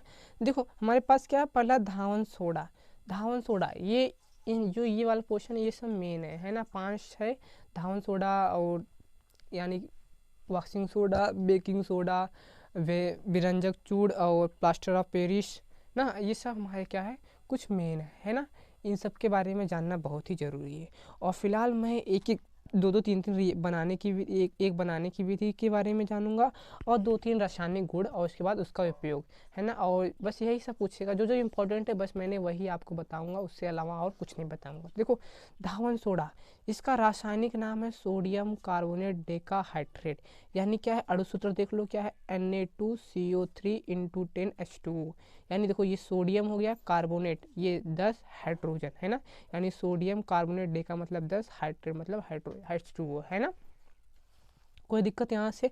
देखो इसको बनाया कैसे जाता है, देखो कैसे बनाएंगे। देखो प्रयोगशाला में सोडियम कार्बोनेट बनाने के लिए हमें क्या, कास्टिक सोडा बोले तो NaOH के विलयन में CO2 गैस जब प्रभावित करते हैं तो हमें क्या मिलता है, सोडियम बाइकार्बोनेट मिलता है। जैसे देखो यहाँ पे क्या है हमारे पास NaOH + CO2 है ना। देखो ये क्या है, कास्टिक सोडा यानी सोडियम हाइड्रोक्साइड ना। इसके जलीय विलयन में जब हम क्या CO2 गैस प्रभावित करेंगे तो हमें सोडियम कार्बोनेट मिल जाएगा। सोडियम कार्बोनेट यानी बोले तो वॉशिंग सोडा हमें बन जाएगा। जैसे देखो यहाँ पे देखो Na कितना है, 2 हो गया, सही संतुलित है, नहीं संतुलित है। ऑक्सीजन देखो कितना है, 2 यहाँ से 4, है ना। देखो यहाँ पे 3 और 1 4 हो गया, नहीं हो गया। हाइड्रोजन 2 है यहाँ से, देखो यहाँ पे हाइड्रोजन भी 2, यानी कि क्या है हमारे पास, संतुलित। हमारे पास जो रासायनिक समीकरण बनाया गया है क्या है, एक संतुलित रासायनिक समीकरण है ना। अब देखो इसका भौतिक गुण क्या है। भौतिक गुण देखो, ये सफ़ेद रंग का ठोस पदार्थ होता है। आप सभी लोगों ने देखा होगा ना, जो वॉशिंग पाउडर होता है वो सफ़ेद रंग का होता है ना। इसका गलनांक बहुत ही उच्च होता है, कितना होता है, 850 डिग्री सेल्सियस होता है, और ये जल में विलय होता है। जब देखो जैसे हम वॉशिंग पाउडर जो हमारा निरमा होता है घर में, क्या करते हैं, जब उसे हम जल में डालते हैं तो क्या होता है, वो घुल जाता है ना। ये जल में घुले होता है, लेकिन अगर उसको हीट देंगे तो वो 850 डिग्री पे जाकर ठोस से किस में बदलेगा, द्रव में बदलेगा, है ना। अब देखो क्या है, रासायनिक गुण। देखो इसके कुछ रासायनिक गुण है ना। देखो ऊष्मा का प्रभाव, देखो अगर हम क्या, सोडियम कार्बोनेट को अगर हम क्या खुले में, जैसे देखो अगर आप नॉर्मल से जानो तो खुला में रखते तो क्या होता है कि देखो जो निरमा होता है जब उसे हम खुला में रखते हैं तो जैसे लगता है देखो वो ढोका ढोका सा बन जाता है ना, यानी कि उसमें से जल के अणु क्या होते हैं, वो जल के अणु बाहर निकलने लगते हैं, है ना। उस निरमे के जो निरमा जो पाउडर होता है उससे जल के अणु क्या निकलते हैं, बाहर निकलने लगते हैं। तो देखो तो उसमें क्या होता है, जल के अणु कुछ कुछ बाहर निकल जाते हैं, है ना।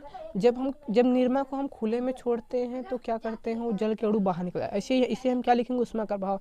जब हम सोडियम कार्बोनेट को जब हम उसे हवा में खुला छोड़ देते हैं तो उसका जल के 9 अणु बाहर निकल जाते हैं, है ना। सिंपल से ये हो गया ऊष्मा का प्रभाव। अब देखो कार्बन डाइऑक्साइड के साथ अभिक्रिया, अगर सोडियम कार्बोनेट जलीय विलयन में कार्बन डाइऑक्साइड को सोडियम कार्बोनेट के जलीय विलयन में जब CO2 गैस प्रभावित करते हैं तो क्या बनाता है, सोडियम बाइकार्बोनेट बोले तो खाने वाला सोडा, क्या खाने वाला सोडा, क्या खाने वाला सोडा बनाता है ना। अब देखो नॉर्मल सा देख लो, अब देखो संतुलित है नहीं संतुलित, देखो यहाँ पे हाइड्रोजन 2 है, हाइड्रोजन यहाँ पे सोडियम 2 है, सोडियम 2 है। देखो ऑक्सीजन 3 4 और 6, 3 दूनी 6 हो गया। देखो हाइड्रोजन देखो 2 2 सही है ना, संतुलित है। कार्बन 1 2 हुआ नहीं, यानी कि संतुलित है ना। अब इसी प्रकार से अगर वो अम्ल के साथ अभिक्रिया करेगा, अगर हम क्या सोडियम कार्बोनेट के जलीय विलयन में अगर HCl डालते हैं, अम्ल डालते हैं, तो सोडियम बाइकार्बोनेट उसके साथ साथ लवण बनाएगा, है ना। अगर फिर से हम क्या कर दे और अधिक उसमें अगर HCl डालते हैं तो हमारा एक लवण बनाएगा, उसके साथ जल बनाएगा, जल के साथ कार्बन डाइऑक्साइड गैस बाहर निकालेगा, है ना। कोई दिक्कत यहाँ से नहीं है ना। तो ये हो गया इसका रासायनिक गुण। चलो अब इसका पढ़ते हैं हम, क्या इसका उपयोग क्या क्या है ना। देखो उपयोग नॉर्मल सा जानते हैं क्या क्या होता है ना। देखो जो ये सब लवण जो बन रहा है ना, ये क्या होता है, ये प्रयोगशाला में यूज होता है। नॉर्मल सा पहला क्या लिखेंगे, प्रयोगशाला में अभिकर्मक के रूप में, हर एक जो है सबका लिखेंगे प्रयोगशाला के अभिकर्मक के रूप में। अब देखो आप अपना दिमाग लगा लो भैया, बोले धावन सोडा यानी वॉशिंग सोडा, है ना। वॉशिंग सोडा का घर में हमारे यूज होता है कि नहीं होता है, घरों में हम कपड़ों की सफाई के लिए यूज करते हैं ना। देखो क्या घरों की साफ सफाई के लिए, है ना। अब एक चीज़ आप सभी लोगों ने देखा होगा, जब हम पानी में जब निरमे को डालते हैं तो हमें पानी बड़ा ही मुलायम लगने लगता है ना, बहुत ही मुलायम लगने लगता है। यानी कि क्या करता है, वो जल की कठोरता को दूर करता है ना। देखो यहाँ पे क्या लिखा है, जल की कठोरता को दूर करने के लिए, है ना। अब देखो खाने का सोडा बनाने में अभी हमने क्या देखा, जब हम सोडियम कार्बोनेट में जलीय विलयन में जब हम CO2 गैस प्रभावित करते हैं तो हमारा खाने का सोडा बनता है। याद कर लो भैया, साबुन, कांच और कागज उद्योग में, यानी कि जहाँ साबुन बनता है, जहाँ कांच बनता है, जहाँ कागज बनता है, वहाँ पे इसका यूज करते हैं ना। आग बुझाने वाले यंत्रों में भी इसका उपयोग करते हैं। कोई दिक्कत यहाँ से, सिंपल सा, अगर आपके बोर्ड एग्जामिनेशन में आया है धावन सोडा का रासायनिक अभिक्रिया लिख दो और ये सब इसका निर्माण विधि फटाफट लिख देना। निर्माण विधि क्या करेंगे कि कास्टिक सोडा में CO2 गैस प्रभावित करने पर हमारा धावन सोडा बनता है ना। इसका निर्माण विधि हो गया, इसका भौतिक गुण, ये सफ़ेद रंग का ठोस पदार्थ होता है और ये 850 डिग्री पे इसका गलनांक है और ये जल में विलय होता है, इसका भौतिक गुण हो गया। और रासायनिक गुण एक लिख देना कि CO2 गैस प्रभावित करने पर ये सोडियम बाइकार्बोनेट यानी खाने वाला सोडा बनाता है, फिर इसका 1 2 उपयोग लिख देना, बस खत्म हो गया। अब चलो अब देखो अगला देखते हैं खाने का सोडा। खाने का सोडा क्या है, इसका रासायनिक नाम है सोडियम बाइकार्बोनेट। देखो अणु सूत्र क्या है, NaHCO3, है ना, यही इसका अणु सूत्र हो गया। देखो बनाने की विधि अभी सिंपल से हम लोगों ने देखा, क्या जब सोडियम कार्बोनेट के जलीय विलयन में CO2 गैस प्रभावित करने पर क्या बनता है, हमारे पास सोडियम बाइकार्बोनेट बनता है। इसे ठीक वही लिखा है, देखो क्या लिखा है, प्रयोगशाला में सोडियम बाइकार्बोनेट को सोडियम कार्बोनेट के जलीय विलयन में कार्बन डाइऑक्साइड गैस प्रभावित करने पर हमें क्या बनता है भैया, हमारे पास ये बन गया। अभी सिंपल सा बताने की जरूरत नहीं है, अभी तो पिछला हम लोगों ने देखा है ना। ठीक उसी प्रकार से अगला क्या है, सोडियम क्लोराइड के उपयोग करने के लिए इसको बनाया जाता है ना। ठीक यही प्रकार है, अभी जस्ट अम्ल के साथ अभिक्रिया करके जो दिखे थे वही सेम टू सेम है। कोई दिक्कत यहाँ से, ये हो गया है ना। अब इसका देखते हैं भौतिक गुण क्या क्या है ना। और आपको आपको इसका PDF हमारे टेलीग्राम चैनल पे मिल जाएगा, डिस्क्रिप्शन में उसका लिंक है, वहाँ पे जाकर आप मुझे फॉलो करिएगा। और ऐसे ही मैं अनेकों चैप्टर का वन शॉट वीडियो बनाऊंगा, जिसका टेलीग्राम पे आपको लिंक भी मिल जाएगा और उसका PDF भी आपको टेलीग्राम पे हमारे मिल जाएगा। तो टेलीग्राम पे जाके हमें आप ज्वाइन कर सकते हैं, वहाँ पे आपको सब कुछ मिल जाएगा। चलो इसका देखते हैं भौतिक गुण क्या है। सोडियम बाइकार्बोनेट एक सफ़ेद रंग का ठोस पदार्थ होता है। नॉर्मल से आप लोगों ने देखा होगा खाने वाला सोडा जो होता है वो कैसा होता है, सफ़ेद रंग का ठोस पदार्थ होता है ना। ये जल में विलय होता है, जानते हैं खाने वाला सोडा जल में विलय हो जाता है। ये जल अपघटन के कारण इसका जलीय विलयन क्या होता है, क्षारीय होता है। जब ये जल में घुल जाता है तो उसका जो जलीय विलयन हो जाएगा कैसा हो जाएगा, क्षारीय हो जाएगा। अब क्षारीय कैसे, अभी भैया जैसे आप सभी लोगों ने प्रचार तो देखा होगा भैया, ओ समोसा खाने के बाद एसिडिटी, फटाक से इनो लाओ और 6 सेकंड में राहत मिल जाए। तो जो इनो है वो खाने वाला इस प्रकार से क्या है, सोडा ही है ना। तो कैसा होता है, क्षारीय, हमारे पेटों में अम्लता हो जाती है, तब हमें एसिडिटी की फीलिंग आती है। तो हम क्या करते हैं, कोई क्षारीय चीज़ या तो पी लेते हैं या तो खा लेते हैं, तो हमें क्या मिलता है, पेट दर्द से थोड़ा सा राहत मिल जाता है ना। अब चलो देखते हैं इसका रासायनिक गुण क्या है। ऊष्मा के साथ प्रभाव, देखो सोडियम बाइकार्बोनेट को गर्म करने पर यह अपघटित हो जाता है तथा सोडियम कार्बोनेट कार्बन डाइऑक्साइड तथा जल वाष्प बनाता है। ठीक उसी प्रकार से जैसे हम लोगों ने वहाँ पे क्या देखा था कि हम लोगों ने सोडियम कार्बोनेट के जलीय विलयन में जब CO2 गैस प्रभावित करते हैं तो सोडियम बाइकार्बोनेट बनता है। ठीक उसी प्रकार से अगर हम सोडियम बाइकार्बोनेट को गर्म करते हैं तो हमें क्या मिलेगा, सोडियम कार्बोनेट और उसके साथ साथ जल और क्या मिलेगा, CO2 गैस मिलेगा। फिलहाल वो अभिक्रिया ठीक उसी प्रकार से, अणुसूत्र हमें देख लीजिएगा आराम से, सब कुछ ओके है ना।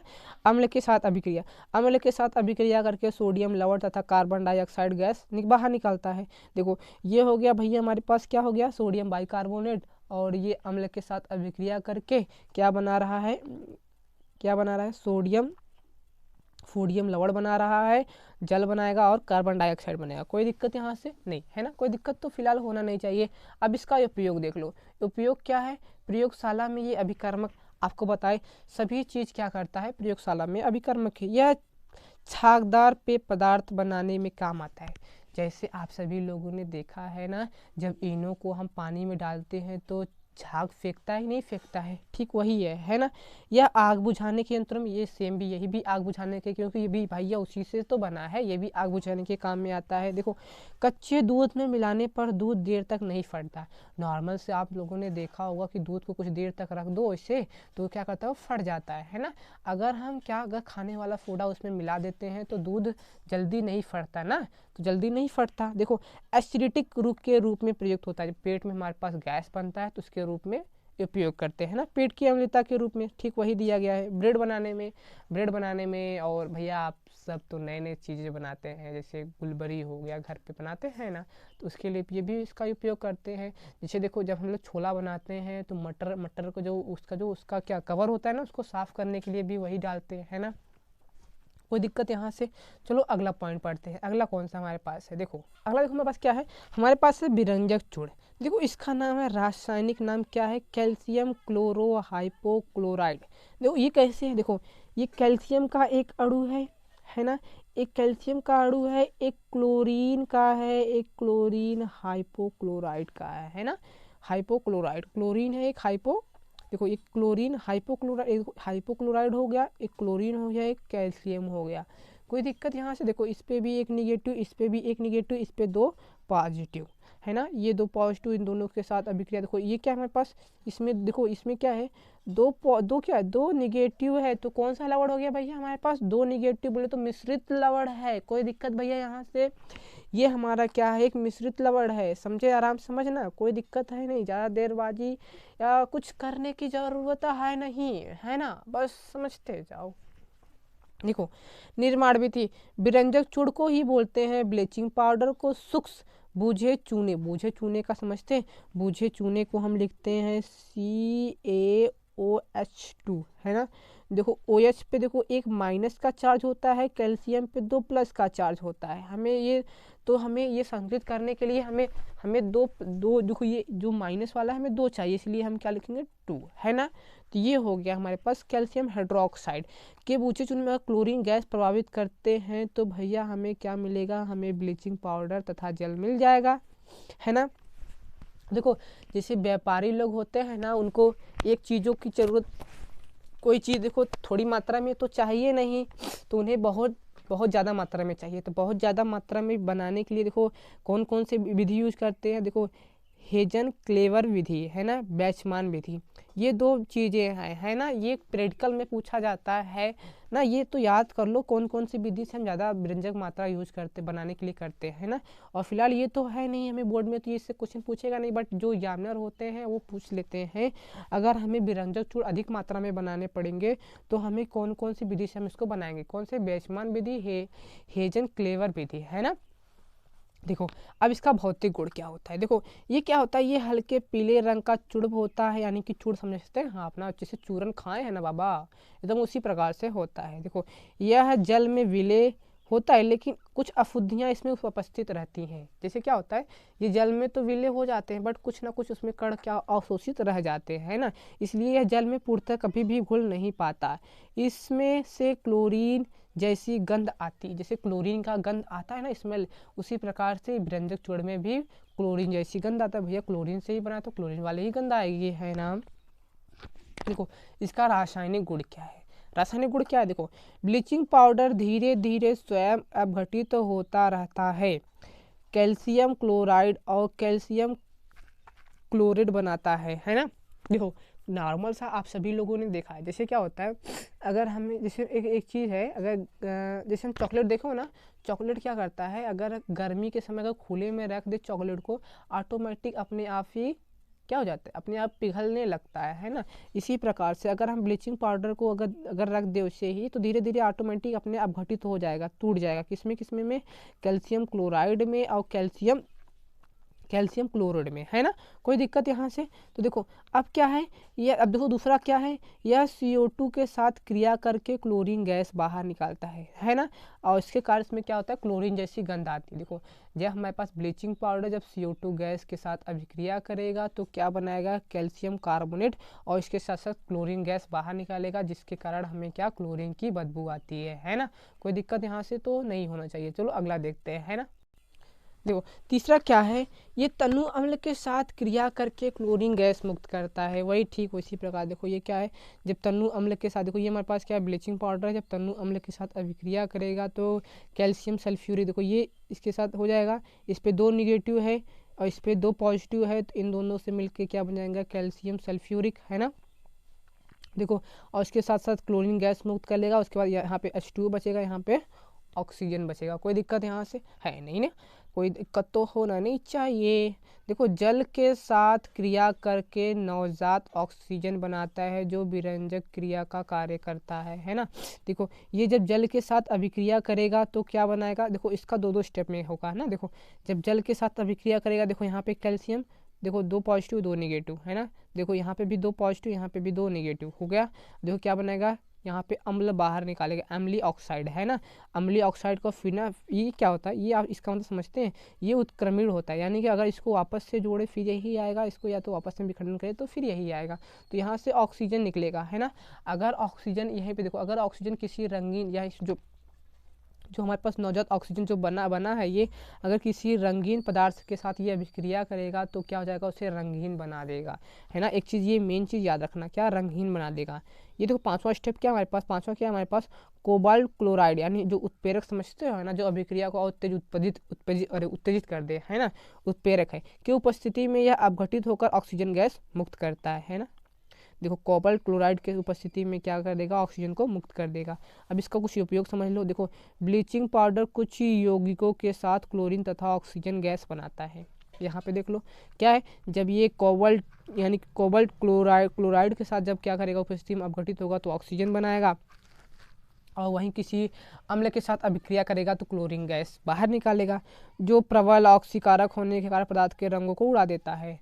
और देखो ये क्या है, जो हमारा क्लोरीन और ऑक्सीजन जो है वो भाई ये प्रबल ऑक्सीकारक है ना, प्रबल ऑक्सीकारक है, जिसके कारण क्या करता है, पदार्थों का रंग उड़ा देता है। देखो इसका उपयोग जीवाणुनाशक के रूप में यूज होता है, रासायनिक उद्योगों में रासायनिक अपचायक के रूप में, पेयजल को जीवाणु रहित बनाने के लिए, है ना। और किसी पदार्थ का क्या रंग उड़ाने के लिए भी काम करता है ना। अगर देखो क्या है, अगर प्लास्टिक समझो, अगर कोई प्लास्टिक की कुर्सी है ना, और उसका जो कलर है उस पर हम ब्लीचिंग पाउडर का क्या कर दे, घिसरण कर दे, तो उसका वो क्या कर देगा, उसका कलर उड़ा देगा। कोई दिक्कत यहाँ से हो गया हमारे पास विरंजक छोड़। अगला देखो हमारे पास क्या है, plaster of Paris. Plaster of Paris का अणुसूत्र देखो, इसका नाम तो भैया ना, अणुसूत्र देखो क्या है, CuSO4 इंटू 1/2 H2SO है ना, या तो बोले तो CuSO4 का होल थ्राइस इंटू H2O है ना। देखो इसका बनाने का विधि क्या करेंगे, देखो जिप्सम, जिप्सम समझते हैं आप, जिप्सम को क्या करते हैं, जिप्सम देखो ये हमारे पास क्या है, यही हमारे पास क्या है, जिप्सम का सूत्र है ना। जिप्सम को 373 केल्विन, 373 बोले तो 100 डिग्री तक है ना, गर्म करने पर प्लास्टर ऑफ पेरिस बनता है ना। इस क्रिया में जिप्सम की उपस्थिति में क्रिस्टल जल के 3/4 ना, 3/4 भाग है ना, 3/4 नहीं 3/2 क्या है, 3/2 क्या हिस्सा, यहाँ पे लिख लो 3/2 हिस्सा है ना, 3/2 हिस्सा क्या करते हैं, जल के अणु बाहर निकल जाते हैं ना, 3/2 हिस्सा जल के अणु बाहर निकल जाते हैं। देखो ये हमारे पास क्या है, जिप्सम जब हम गर्म करते हैं तो हमारे पास क्या बनता है भैया, हमारे पास प्लास्टर ऑफ पेरिस बनता है। उसके बाद 3/2 हिस्सा क्या होता है, जल के अणु बाहर निकल जाते हैं ना। देखो ये क्या होता है, इसका भौतिक गुण क्या है, ये देखो ये सफ़ेद रंग का चूर्ण होता है, जो प्लास्टर ऑफ पेरिस होता है वो सफ़ेद रंग का होता है ना। इसका देखो इसका रासायनिक गुण क्या है, ये जल के प्रभाव, अगर हम प्लास्टर ऑफ पेरिस को देखो, अगर जल के साथ, जल की उपस्थिति में क्या करते हैं, अगर जल में क्या करते हैं, अगर प्लास्टर ऑफ पेरिस में अगर हम जल को मिलाते हैं तो ये जल को अवशोषित कर लेता है ना, जल को सोख कर क्या बनाएगा, ये जिप्सम बनाएगा ना। जिप्सम बनाने के कारण क्या बन जाएगा, ये अति कठोर हो जाएगा, अति कठोर। तो इस प्रक्रिया को ही क्या बोलते हैं, प्लास्टर ऑफ पेरिस का जमना। यानी प्लास्टर ऑफ पेरिस को जब हम जल से मिलाते हैं तो ये जल को सोख कर क्या बनाता है, जिप्सम बनाता है, जो अति कठोर होता है। तो इस प्रक्रिया को क्या बोलते हैं, प्लास्टर ऑफ पेरिस का जमना। यहाँ पे क्या है, CuSO4 इंटू 1/2 H2O को जब हम क्या जल के साथ मिलाते हैं तो जल को अवशोषित करके क्या बना लेगा, हमारे पास जिप्सम बना लेगा है ना, जिप्सम बना लेगा। अब देखो ऊष्मा का प्रभाव, जब हम प्लास्टर ऑफ पेरिस को 200 डिग्री तक क्या करते हैं, गर्म करने पर उसमें उपस्थित सब जल निकल जाते हैं तथा प्राप्त पदार्थ को मृत जलित कहते हैं। यानी कि जब हम उसे गर्म करेंगे तो भैया जल क्या हो जाएगा, वाष्प के रूप में उड़ जाएगा, तो उसके पास जो हमारे पास जो बचेगा है ना, उसी को हम क्या बोलते हैं, मृत जलित कहते हैं। इस प्रक्रिया को क्या बोलते हैं, मृत जलित बोलते हैं। कोई दिक्कत यहाँ से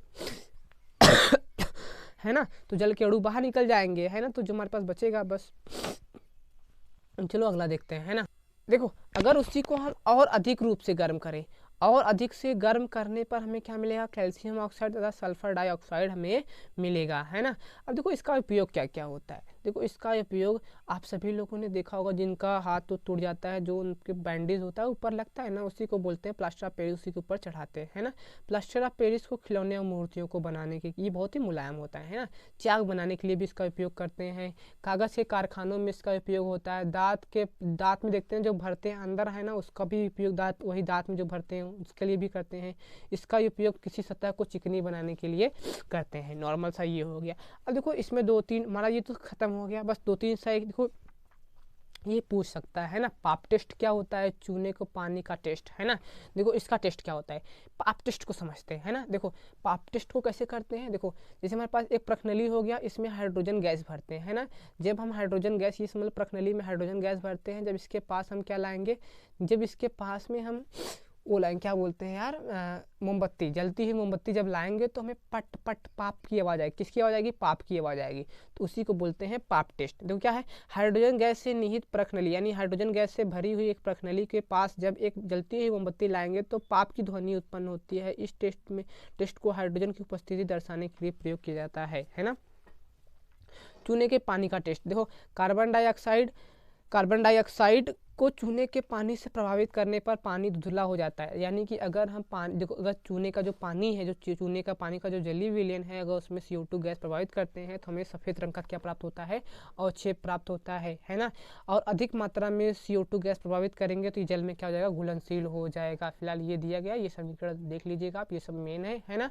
तो फिलहाल हमारा ये अम्ल और क्षार तथा लवण चैप्टर पूरा 1 शॉट में ख़त्म हो गया है ना।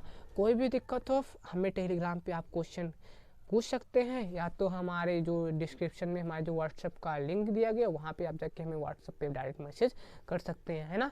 तो फिलहाल ऐसी क्लास को यहीं पे ख़त्म करते हैं और मिलते हैं अगली क्लास में, तब तक के लिए जय हिंद।